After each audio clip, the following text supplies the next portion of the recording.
한국 배터리 산업 그리고 글로벌 배터리 산업을 이끌고 가는 그 수장이 보는 시각이 맞겠냐고요. 아니면 한국 배터리 산업 2030년 뭐 밸류까지 다 끌어왔다고 하고 뭐 성장성이 뭐 중국 LFP 배터리에 치여서 뭐 성장성이 크지 않다 이런 식으로 이야기하는 사람이 맞겠냐고요.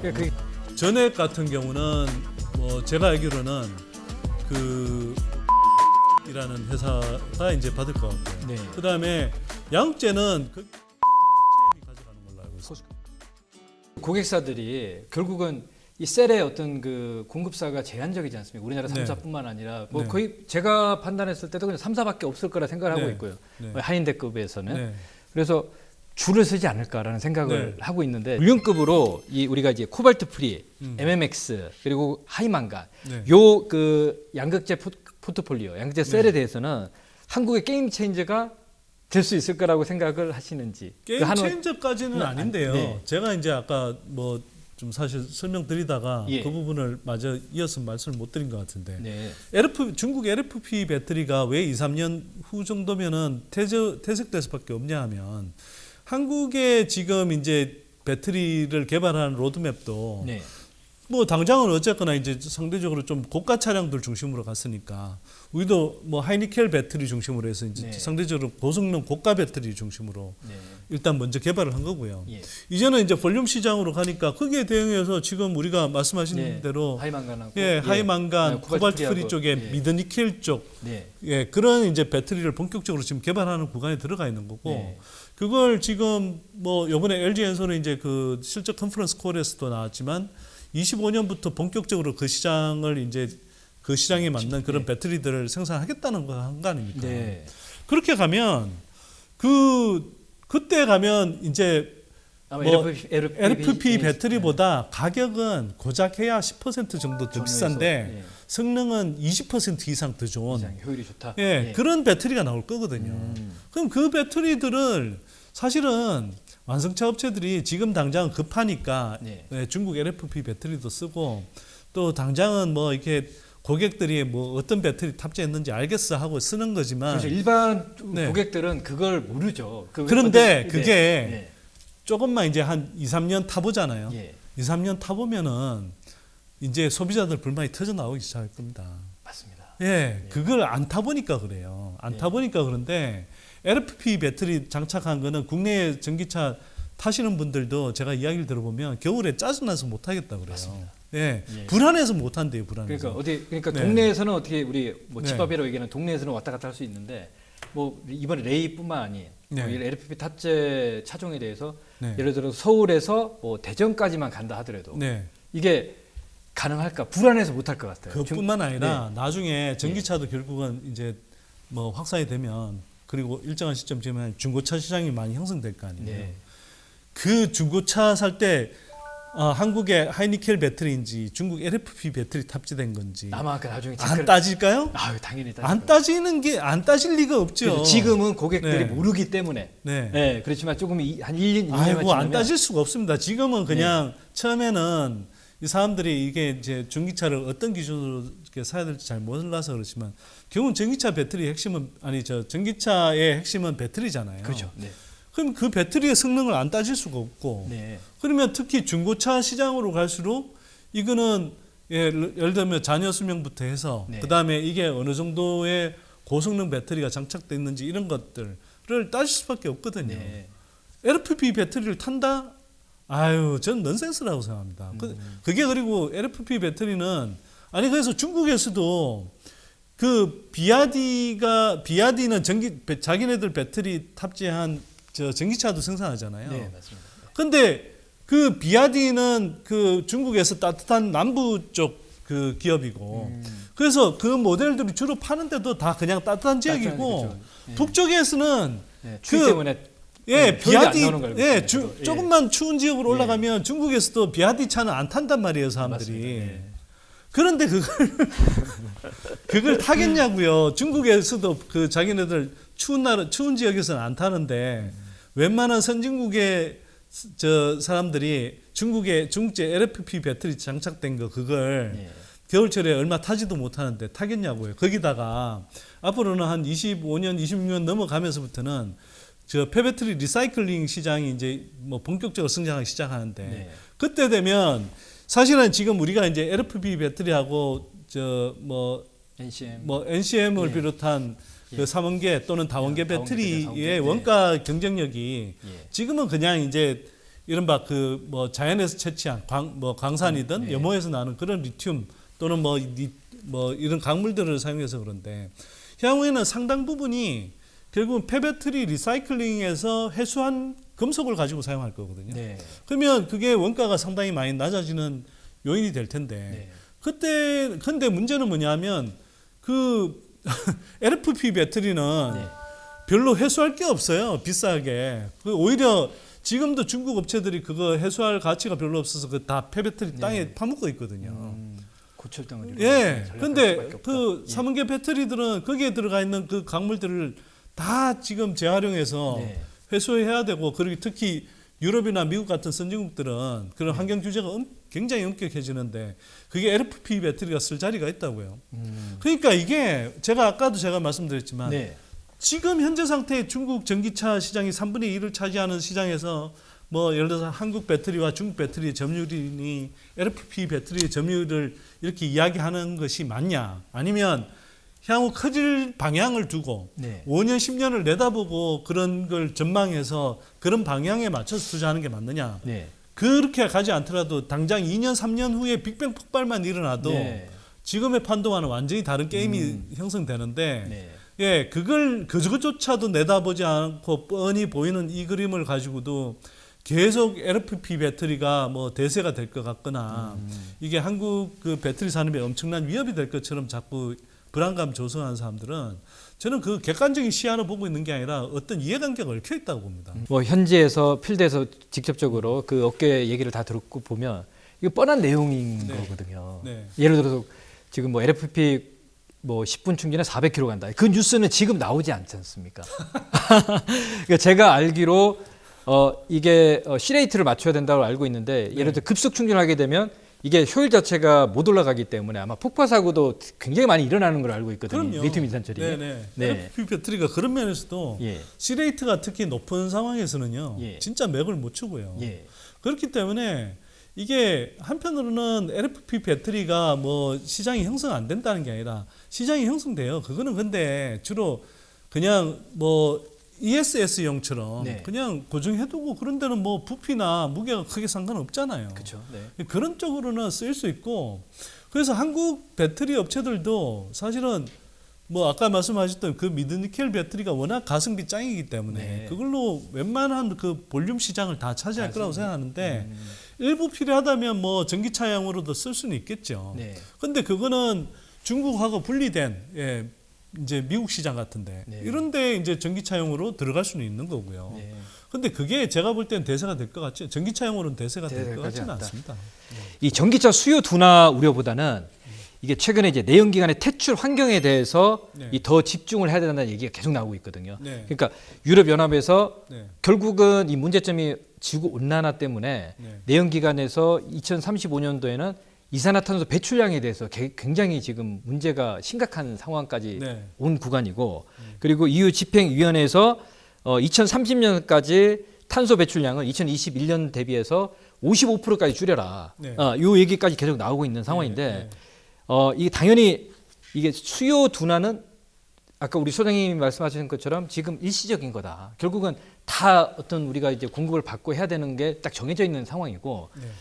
내연기관의 퇴출 환경에 대해서 조금 더 집중해야 되는 이유에 대해서 한번 말씀 부탁드리겠습니다. 일단 네. 뭐 전기차 시장이 둔화된다고 하는데 뭐 그렇게 둔화될지도 저는 잘 모르겠어요. 왜냐하면 미국 전기차 시장이 뭐 지금까지 누적으로 거의 60% 이상 성장했고 원래 유럽 시장이 올해 뭐 특히 뭐 그 삼성증권에서 추정하기로는 올해 10%대 성장한다고 그랬는데 네. 지금 누적으로 거의 20% 30% 이상 성장했거든요. 굳이 이제 이야기를 하자면 예. 잘 성장하다가 네. 이제 경기 둔화 흐름이 나타날 것 같으니까 뭐 자동차 판매가 좀 저조할 것 아니냐. 그리고 LG엔솔이 이제 또 하필이면 내년에는 성장률이 좀 뭐 그러니까 성장 자체가 꺾이는 게 아니라 성장 속도가 약간 둔화될 것 같다. 뭐 이런 정도의 이제 이야기를 하니까 뭐 그런 이야기가 터져 나오는 것 같은데 네. 그건 제가 볼 때 그냥 일시적인 흐름이고요. 메가 트렌드 산업이라고 해서 어떻게 뭐 아무런 기복 없이 그렇게 흘러갑니까? 일시적인 뭐 지연이나 네. 또는 뭐 일시적인 조정 후퇴 이런 것들이 분명히 있죠. 네.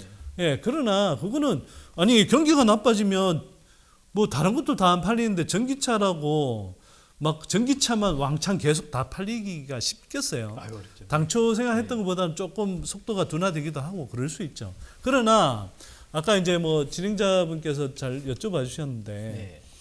지금 이게 왜 나왔는지를 생각해 보면 이게 큰 틀에서 변화가 있겠냐. 있을 수 없다는 거죠. 왜? 지구온난화라는 그 전 인류의 어떤 생존이 걸린 문제가 있고 그 문제를 해결하기 위해서는 거대한 에너지 전환이 필요하고 네. 그 에너지 전환 속에서 그 지구 온난화 가스의 한 3분의 1 가량을 배출하는 전기차 전환이 그러니까 전기차를 중심으로 하는 이제 친환경차 전환이 필요하고 그러면서 그 당연히 이제 그 배터리 산업이 갈 수밖에 없는 상황이 돼 있는 거죠. 네. 예, 그런 상황에서 생각을 해보면 제가 아까 뭐 이제 뭐 전기차 시장이나 배터리 시장 뭐 양극재 시장 규모 추정할 때 네. 제가 그 골드만삭스의 자료는 사실 전기차만 따졌다고 했잖아요. 네. 유럽을 중심으로 해서 그 계속 보는 그 시각들은 뭐냐면 네. 전기차의 ESS형 시장. 왜냐하면 이게 그 신재생 에너지가 결국은 거대한 에너지 전환의 같은 흐름이잖아요. 네, 그렇죠. 네. 그러면 그 신재생 에너지는 결국은 에너지 생산과 그다음에 그게 이제 그 공급하고 수요가 이렇게 그 같은 시점에 이 매치가 되지 않는 경우들이 많기 때문에 그걸 에너지 저장 정책을 통해서 이제 저장을 해놔야 되고 그렇죠. 그럼 ESS 수요가 지금 어마어마하게 늘어나거든요. 폭발적일 거라고. 그럼요. 네. 그래서 그 미국의 미국이 저 엔지 연소를 미국의 애리조나 쪽에 짓겠다고 하는 그 공장 캐파에 네. 많은 부분이 사실은 ESS용 그 배터리를 만드는 거거든요. 네. 그게. 그리고 얼마 전에 삼성이 울산에다가 투자하겠다고 한 것도 그거 ESS용 배터리 만들겠다고 한 거예요. 예. 그래서 그 시장도 어마어마하게 커져나는데 제가 그 여름에 휴가 삼아 이제 그 노르웨이를 갔더니 네. 노르웨이는 이미 그 연안에 다니는 여객선들 있잖아요. 네. 크루즈부터 여객선 이런 연안 선박들 네. 그거는 26년까지인가 다 전기 선박으로 의무화돼 있습니다. 의무화되어 있다. 예. 근데 네. 그게 노르웨이만 그런 게 아니라 예. 그 스칸디나비아 반도부터 해서 유럽에서 북쪽 국가일수록 네. 북쪽에 위치한 국가일수록 뭐 전기차뿐만 아니라 전기차 전환 속도도 빠르지만 모든 모빌리티에서 네. 예, 모든 어떤 뭐 저 영역에서의 전기화 속도가 전기 배터리화 속도가 어마어마하게 빠르거든요. 사실 노르웨이 같은 경우 또 네. 이제 석유 생산 국가지 않습니까? 그러니까 예, 근데 그럼에도 불구하고 예. 노르웨이라는 나라가 예. 그래서 정말 얼마나 미래를 내다보는 나라인지를 제가 많이 감탄하고 왔는데 사실은 노르웨이 그 GDP의 한 4분의 1이 지금 석유 산업에서 나오거든요. 근데 노르웨이가 지금 그 석유 산업을 통해서 조성한 기금 노르웨이 국부 펀드에서 그 가장 많이 투자하는 영역이 뭐냐면 바로 이런 신재생 에너지라든지 전기차 전환, 네. 이 배터리 이런 것과 관련된 산업들입니다. 그 노르웨이가 석유를 대체하는 그걸 뭘로 보고 있느냐?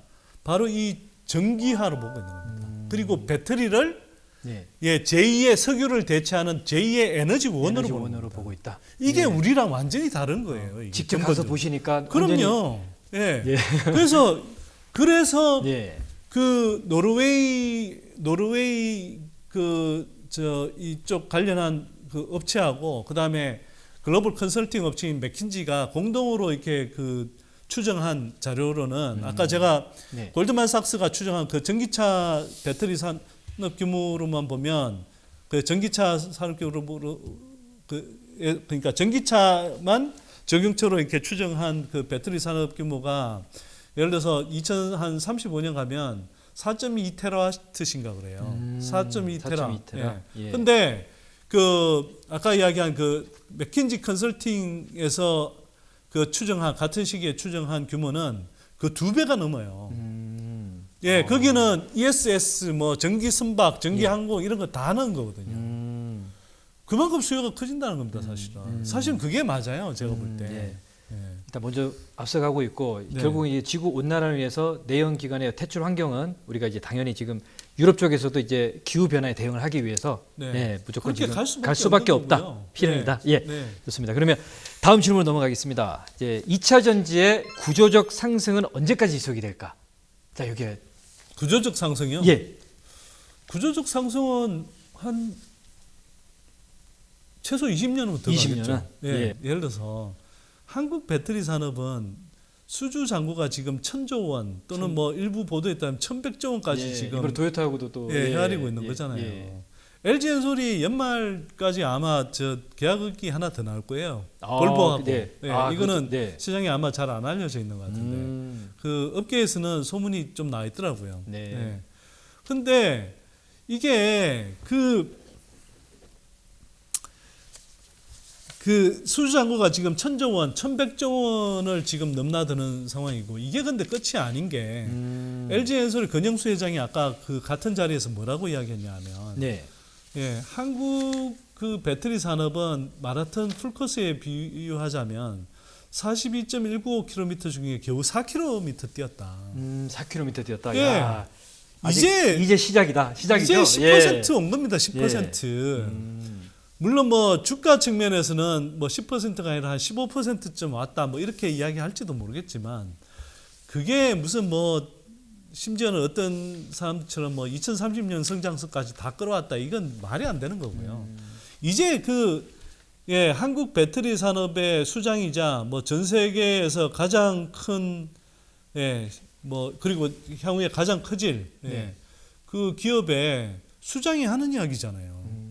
예. 아니 그러면 이런 거 아닙니까? 그게 누가 하는 말이 더 맞겠냐고요. 그 한국 배터리 산업 그리고 글로벌 배터리 산업을 이끌고 가는 그 수장이 보는 시각이 맞겠냐고요. 아니면 한국 배터리 산업 2030년 뭐 밸류까지 다 끌어왔다고 하고 뭐 성장성이 뭐 중국 LFP 배터리에 치여서 뭐 성장성이 크지 않다 이런 식으로 이야기하는 사람이 맞겠냐고요. 제가 볼 때는 최소 20년, 30년 더 성장합니다. 물론 성장의 속도는 그때 가면 좀 둔화될 수는 있겠죠. 네. 그러나 투자자 관점에서 봤을 때 네. 아니 삼성전자 성장률이 상대적으로 뭐 예를 들어서 예전에 막 뭐 100%, 200% 성장하던 시기에서 이제 뭐 몇십 프로 성장하는 구간에 들어왔다고 해서 네.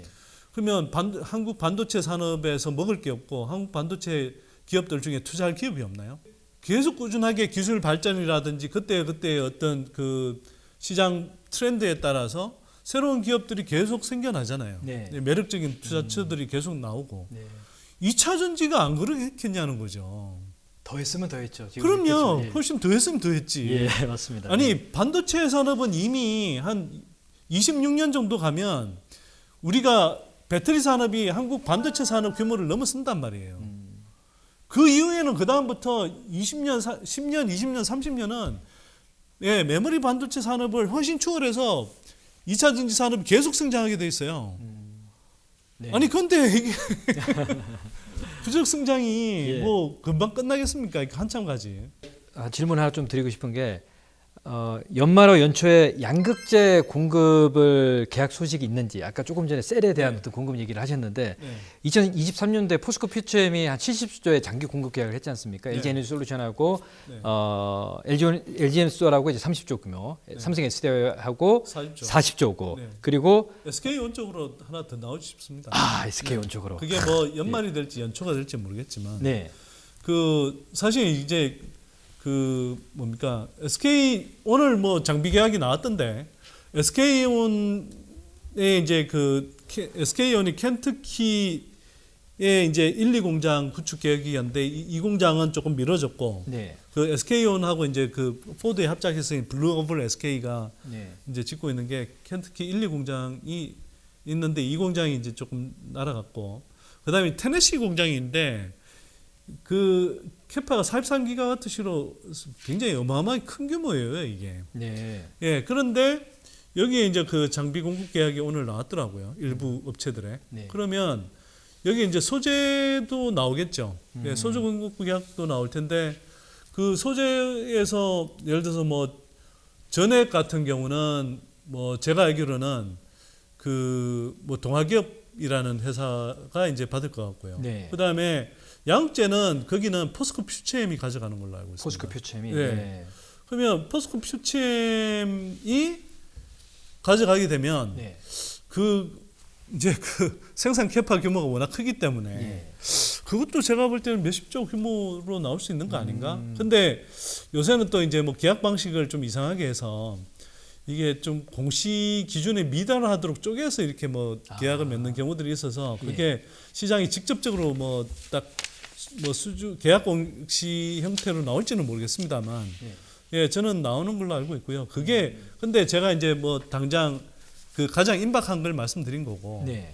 그 외에 뭐 지금 현대차와 SK온 그 합작 공장, 네. 또 현대차와 LG엔솔 합작 공장, 그 다음에 그 LG엔솔 미시간 자체 공장, LG엔솔 얼티엄 셀즈향 네. 뭐 공장, 그 다음에 LG엔솔 아까 이야기했던 그 뭡니까 애리조나 공장, 애리조나, 예. 예. 그 뭐 이런 쪽의 물량들이 뭐 올 연말에도 일부 나올 수 있고 내년 상반기 중에 상반기 뭐, 중에도 나올 수 있고. 예, 예. 계속 줄지어서 나와야 되거든요. 그러니까 일본 같은 경우도 이번에 네. 사실 토요타가 네. 양극재 공급을 LG하고 하겠고 네. LG엔솔하고도 지금 셀 네. 공급했는데 네. 나머지 업체들 같은 경우도 LG 엔솔하고 혼다 물량도 나와요. 혼다 물량도 네, 그것도 아마 예. 연말에 나올 가능성이 혼다 있고요. 물량 연말 네, 네. 예. 혼다.